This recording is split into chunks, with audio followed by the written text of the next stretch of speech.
જય સ્વામિનારાયણ વિદ્યાર્થી મિત્રો, પી વિભાગના તત્વોમાં આપણે આગળ વધીએ તો લાસ્ટ લેક્ચરની અંદર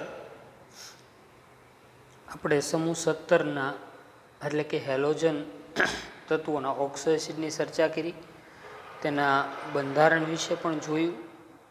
હવે સમૂહ 17માંથી આપણે એક જ ટોપિક બાકી છે, ક્લોરિનની બનાવટ, ગુણધર્મો અને ઉપયોગો. એ ટોપિક ભણતા પહેલાં આપણે સમૂહ 18ની થોડીક ચર્ચાઓ કરી લઈએ અને લાસ્ટમાં છેલ્લે પી વિભાગમાં આપણે ક્લોરિન ભણીએ એટલે આપણું પી વિભાગના તત્વો ચેપ્ટર છે આપણે પૂર્ણ થાય. તો આજે આપણે વાત કરવાની છે સમૂહ 18 વિશે. સમૂહ 18 બરોબર પાઠ્યપુસ્તકમાં પેજ નંબર 208,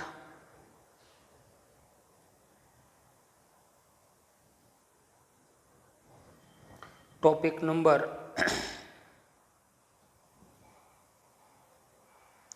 7.23. આમાંથી ગુજરાત બોર્ડના સિલેબસમાં કયા ટોપિક કરવાના નથી આપણે, તો કે 7.23.1, આ ઉપરાંત 7.23.5 એમાંથી ભૌતિક ગુણધર્મો,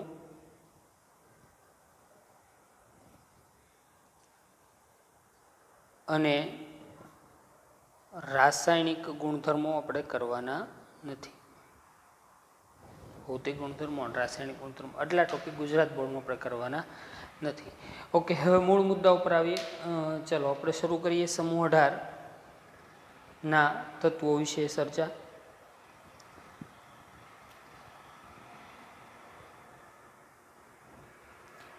હવે સમૂહ 18 આવે એટલે તરત આપણને યાદ આવે કે આવર્ત કોષ્ટકની છેલ્લી ઊભી લાઈન,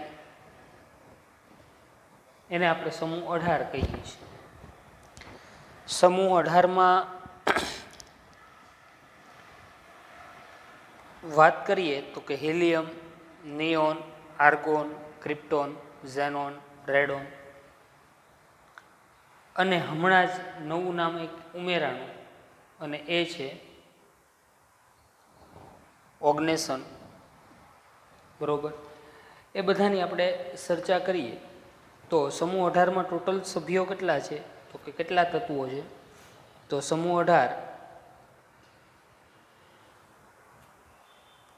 7 તત્વો ધરાવે છે.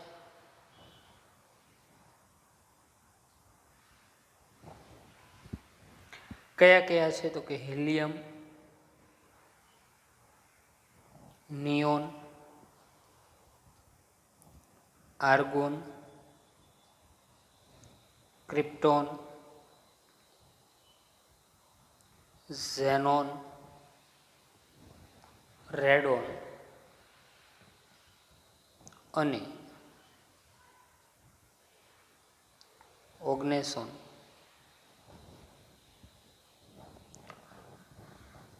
નો સમાવેશ થાય છે. છેલ્લે શોધાયેલું તત્વ કયું છે, તો કે ઓગ્નેસોન. ઓકે, આ બધા જ કેવા છે, તો કે સમૂહ 18ના બધા જ તત્વો વાયુ સ્વરૂપમાં હોય છે. સમૂહ 18ના બધા તત્વો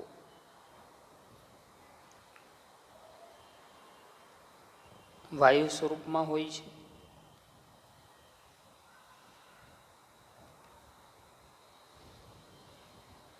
અને રાસાયણિક રીતે બધા કેવા છે, નિષ્ક્રિય છે.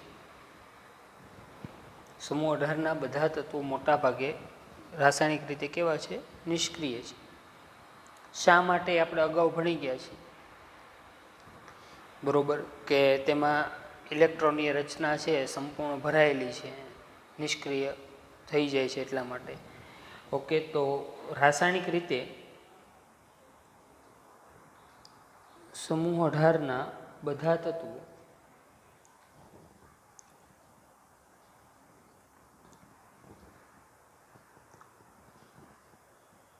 રાસાયણિક રીતે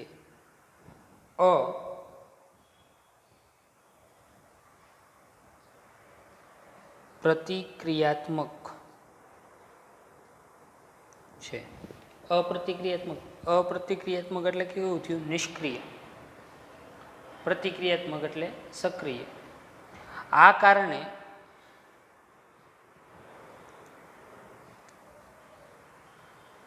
તેને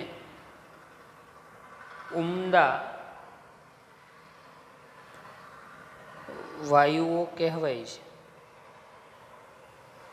આ કારણે આપણે તેને શું કહીએ છીએ? ઉમદા વાયુઓ કહીએ છીએ. તો આ હતી આપણા સમૂહ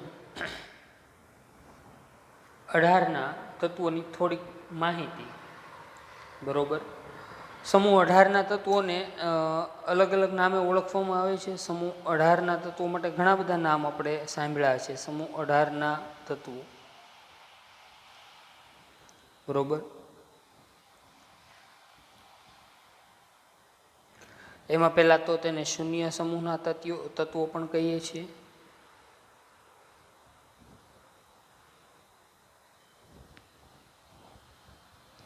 આ ઉપરાંત ઉમદા વાયુ તત્વો,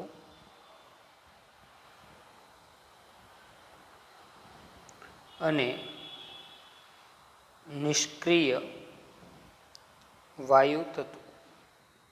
એક વસ્તુ ધ્યાન રાખશો, આપણા આવર્ત કોષ્ટકમાં આપણે શું પાડ્યું છે? તો કે ધાતુઓ, અધાતુઓ, અર્ધધાતુ. બરોબર. તો એની એકેયની અંદર આનો સમાવેશ આપણે કરતા નથી. સમૂહ 18. સમૂહ 18 એટલે સ્પેશિયલ એના માટે નામ જ આપી દીધું, નિષ્ક્રિય વાયુ તત્વો. ઓકે. તો આ હતા આપણે સમૂહ 18ની બેઝિક માહિતી આપણે લીધી. બરોબર. હવે આપણે સમૂહ 18ના તત્વોને વિગતવાર જોઈએ. તો સૌથી પહેલાં તો તત્વનું નામ, પછી સંજ્ઞા, અને પછી આપણે ઇલેક્ટ્રોનીય રચના ક્રમશઃ જોઈએ એટલે આપણને ખબર પડે. બરોબર. સૌથી પહેલું પ્રથમ તત્વ સમૂહ 18નું કયું છે? તો કે હિલિયમ. હિલિયમની સંજ્ઞા He. બીજું તત્વ હિલિયમ પછી નિયોન, સંજ્ઞા Ne. Argon Ar. Helium, neon, argon પછી ક્રિપ્ટોન, ઝેનોન, રેડોન, અને લાસ્ટમાં ઓગ્નેસોન, Og. ઓકે. પરમાણુ ક્રમાંક ખાસ યાદ રાખશું. હિલિયમનો પરમાણુ ક્રમાંક 2, 2 ને 8 10, 10 ને 8 18, 18 ને 18 36, 36 ને 18 54 ને 32 86 ને 32 118. આવું આપણે કંઈક શીખેલા છીએ. આપણે જ્યારે ધોરણ 11માં પિરિયોડિક ટેબલ આવર્ત કોષ્ટક ભણ્યા હતા ત્યારે મેં તમને શીખવાડ્યું ભાઈ પરમાણુ ક્રમાંક કઈ રીતે યાદ રાખવા, કઈ રીતે એડ કરવા. બરાબર. એટલે એને સરળતાથી તમે યાદ રાખી શકો. તો સમૂહ 18ની અંદર આપણે તત્વોના નામ જોયા. બરોબર. સંજ્ઞા જોઈ. હવે ઇલેક્ટ્રોનીય રચનાની વાત કરીએ. તો હિલિયમની ઇલેક્ટ્રોનીય રચના શું છે? તો કે 1s2. નિયોનની helium core 2s2 2p6. Argon neon core 3s2 3p6. Krypton argon core 3d10 4s2 4p6. Xenon krypton core 4d10 5s2 5p6. ત્યારબાદ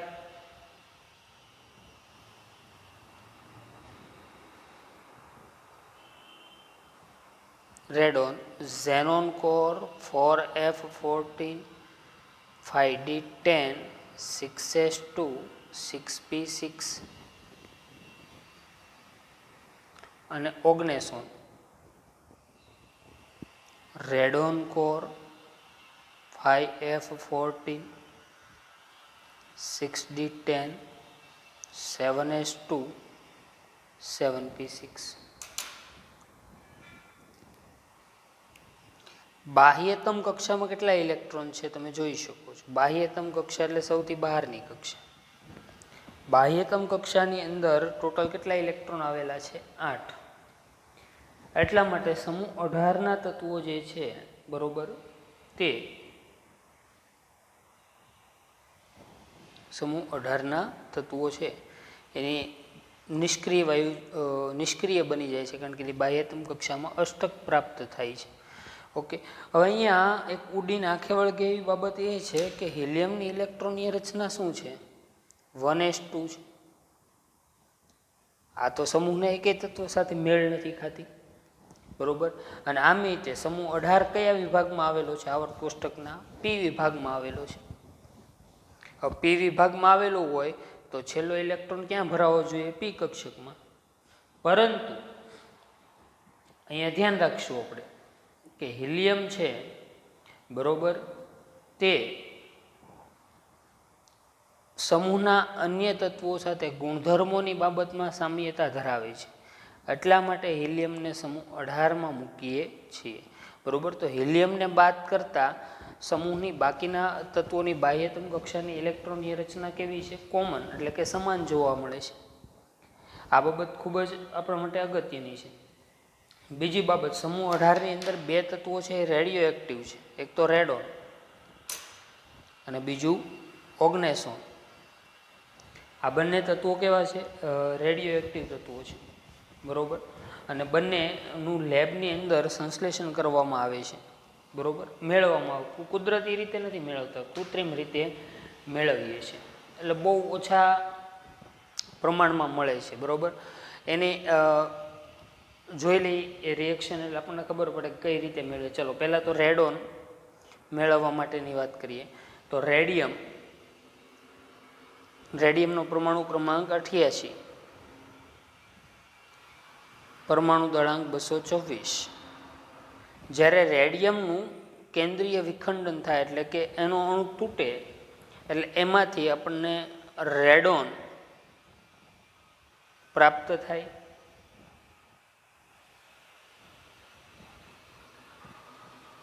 અને હિલિયમ અણુ મુક્ત થાય છે, બરોબર. ટોટલ તમે સરવાળો કરશો તો પ્રોટોન 88, પરમાણુ દળાંક એ થઈ જશે. તો રેડોન મેળવવું હોય તો શું કરવું પડે? રેડિયમ છે એનું કેન્દ્ર તોડો, બરોબર. તોડવાની પ્રક્રિયા થાય એટલે તમને શું પ્રાપ્ત થાય? રેડિયમમાંથી રેડોન પ્રાપ્ત થશે.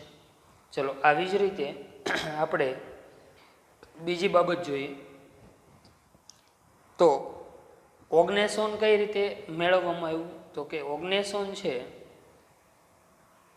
બરોબર, એને મેળવવા માટે 2 પરમાણુ, બરોબર, ખાસ ધ્યાન રાખશું.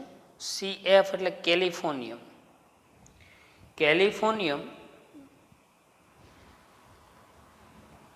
અને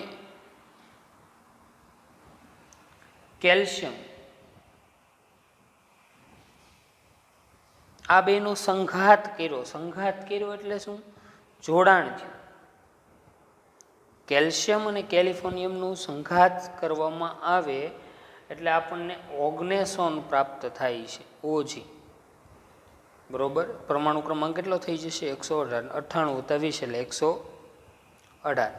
ને અહીંયા 3 ન્યુટ્રોન મુક્ત થઈ જાય છે અને સાથે અહીંયા પરમાણુ દળાંક કેટલો થયો? 294. તો આ બે આપણા માટે અગત્યતા ધરાવે. શેમાંથી મેળવાય તો ધ્યાન રાખશું, બરોબર. ખૂબ જ અગત્યની બાબત છે. ચલો હવે આપણે સમૂહ 18 છે તેના ગુણધર્મોની ચર્ચા કરીએ. તો સૌથી પહેલાં તો સમૂહ 18ના તત્વોની ઇલેક્ટ્રોનની રચનાની વાત કરીએ તો ઇલેક્ટ્રોનની રચનામાં દેખાય છે સમૂહમાં ઉપરથી તમે નીચે તરફ જાઓ તો મુખ્ય ક્વોન્ટમાંકનું મૂલ્ય તો વધે જ છે. સાથે સાથે એક વસ્તુ અહીંયા તમે જોઈ તો કે ભાઈ અહીંયા 3D, 4D, 4F, 5D, 5F, 6D કક્ષકો add થતી જાય છે. તેના લીધે અહીંયા ગુણધર્મો છે એની અંદર આપણને વિવિધતાઓ જોવા મળશે. એની વાત કરીએ તો સૌથી પહેલાં સમૂહ 18ના તત્વોની ઇલેક્ટ્રોનીય રચના, સામાન્ય ઇલેક્ટ્રોનીય રચના પણ આપણે જોઈએ. પહેલાં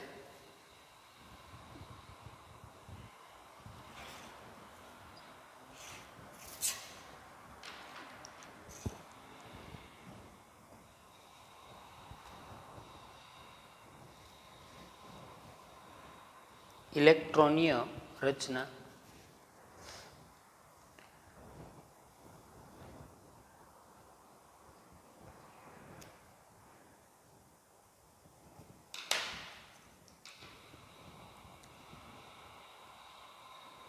હિલિયમ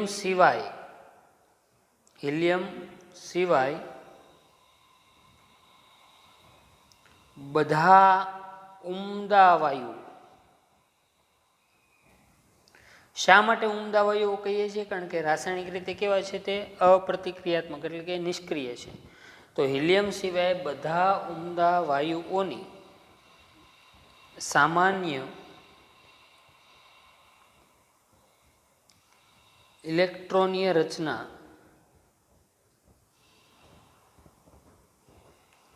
NH2NP6 છે. જોઈ શકીએ ને અહીંયા બાહ્યતમ કક્ષામાં જો 2s2 2p6, 3s2 3p6, 4s2 4p6, 5s2 5p6, 6s2 6p6 અને 7s2 7p6. તો બાહ્યતમ કક્ષાની ઇલેક્ટ્રોનની રચના શું છે? NH2NP6. કોને બાદ કરતા? હિલિયમને બાદ કરતા. હિલિયમની ઇલેક્ટ્રોનની રચના શું છે? તો કે ભાઈ 1s2 છે, બરોબર, જે અલગ પડે છે. પણ હિલિયમને શા માટે સમૂહ 18માં મૂક્યો એની પણ મેં તમને વિગતે વાત કરી કે હિલિયમ છે સમૂહ 18 જેવી ઇલેક્ટ્રોનીય રચના ધરાવે છે. ઓકે, ચાલો ત્યારબાદ આપણે આગળ વધીએ.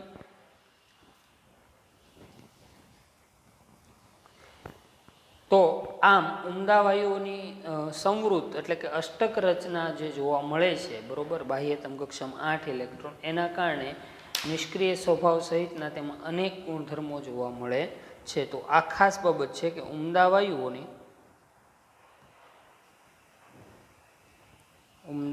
વાયુઓની સંવૃત કોષ એટલે કે કેવી રચના થઈ ગઈ? અષ્ટક રચનાને કારણે, સંવૃત કોષ અષ્ટક રચનાને કારણે નિષ્ક્રિય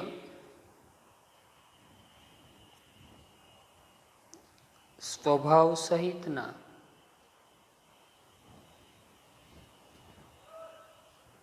અનેક ગુણધર્મો જોવા મળે છે. ત્યારબાદ આપણે વાત કરીએ સમૂહ 18ના તત્વો છે, બરોબર, તેની પરમાણ્વીય ત્રિજ્યા.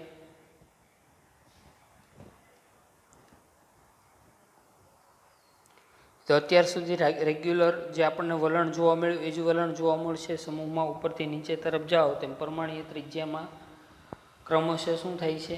વધારો થાય છે, બરોબર. ચલો, helium, neon, argon, krypton, xenon, radon તો રેડિયો એક્ટિવ છે, અને ઓગ્નેસોન પણ કેવો છે? રેડિયો એક્ટિવ છે. તો એની વાત કરીએ તો હિલિયમની પરમાણ્વીય ત્રિજ્યા 120 પાઇકોમીટર છે, નિયોનની પરમાણ્વીય ત્રિજ્યા 160 પાઇકોમીટર, આર્ગોનની પરમાણ્વીય ત્રિજ્યા 190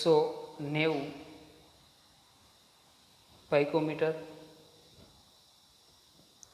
ક્રિપ્ટોનની પરમાણ્વીય ત્રિજ્યા 200 પાઇકોમીટર અને ઝેનોનની 220.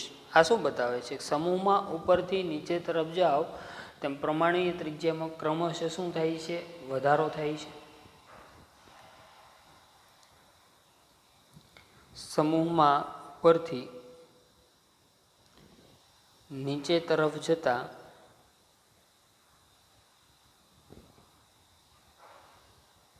પરમાણ્વીય ત્રિજ્યામાં ક્રમશઃ વધારો થાય છે સ્ટેપ બાય સ્ટેપ. પણ અહીંયા એક વસ્તુ નોટિસ કરવા જેવી એ છે કે અહીંયા જો હિલિયમથી નિયોન, નિયોનથી આર્ગોન તરફ જતાં ઝડપથી પરમાણ્વીય ત્રિજ્યા વધે છે, બરોબર. પણ આર્ગોનથી ઝેનોન તરફ જતાં પરમાણ્વીય ત્રિજ્યામાં એટલો બધો વધારો થતો નથી જેટલો આગળ થાય છે. એનું કારણ શું છે તો કે ડી અને એફ કક્ષકો પ્રેઝન્ટ છે ત્યાં, એટલા માટે, બરોબર. આ ધ્યાન રાખશું ખાસ. ત્યારબાદ આપણે વાત કરીએ આયનીય ત્રિજ્યા. એ તો સ્વાભાવિક જ છે, પરમાણ્વીય ત્રિજ્યાની જેમ આયનીય ત્રિજ્યા પણ શું થાય છે, ક્રમશઃ સમૂહમાં ઉપરથી નીચે તરફ જાઓ તેમ શું થાય છે, વધે છે. તો આયનીય ત્રિજ્યાની પણ વાત કરીએ. સમૂહમાં ઉપરથી નીચે તરફ જતા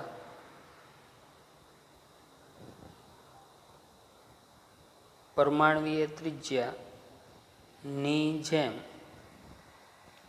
આયનીય ત્રિજ્યા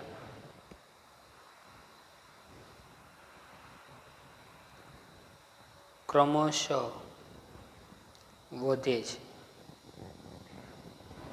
ઓકે, તો આ હતી આપણે અમુક જે ગુણધર્મો છે તેની આપણે ચર્ચા કરી, બરોબર. ત્યારબાદ છેલ્લો ગુણધર્મ જોઈ લઈએ આપણે, આયનીકરણ એન્થાલ્પી. આયનીકરણ એન્થાલ્પી એટલે શું તો કે ઇલેક્ટ્રોન દૂર કરવા માટે જરૂરી ઉર્જા. આપણે એવું ભણેલા છે કે તટસ્થ પરમાણુમાંથી એક ઇલેક્ટ્રોન દૂર કરવા માટે જરૂરી ઉર્જા અને આયનીકરણ એન્થાલ્પી કહે છે. અને આપણને એ ખબર છે કે સમૂહમાં ઉપરથી નીચે તરફ જાઓ તેમાં આયનીકરણ એન્થાલ્પીનું મૂલ્ય ઘટે છે. તો સેમ અહીંયા કે સ્થાયી ઇલેક્ટ્રોનીય રચનાને કારણે, કારણ કે સંવૃત ઇલેક્ટ્રોનીય રચના છે, સ્થાયી ઇલેક્ટ્રોનીય રચનાને કારણે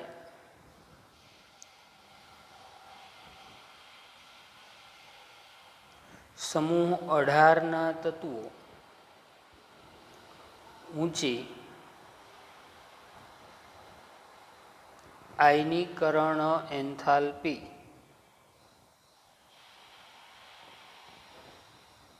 ધરાવે છે.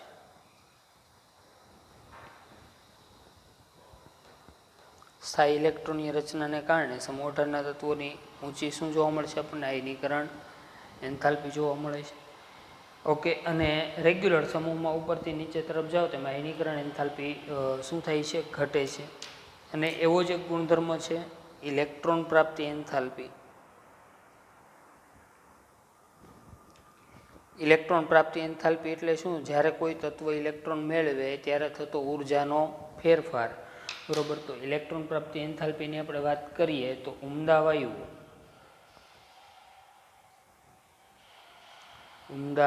વાયુ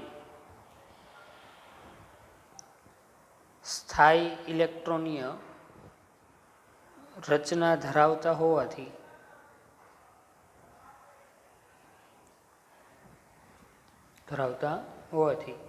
ઇલેક્ટ્રોન સ્વીકારવાની વૃત્તિ ધરાવતા નથી.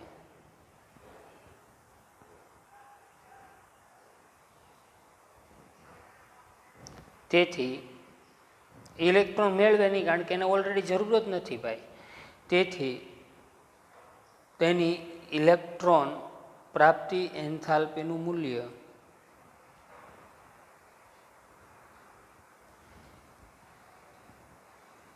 કેવું આવે છે, ધન છે. એટલે કે ઉષ્મા શોષક પ્રક્રિયા છે. નહીં તો નોર્મલી રીતે, સામાન્ય રીતે કેવું જોવા મળે કે ભાઈ ઇલેક્ટ્રોન પ્રાપ્તિની પ્રક્રિયા છે ઉષ્મા ક્ષેપક હોય, એને બદલે અહીંયા કેવી જોવા મળે છે, ઉષ્મા શોષક. હવે આપણે સમૂહ 18ની અંદર એક ટોપિક બાકી છે, બરોબર, એની આપણે ચર્ચા કરી લઈશું.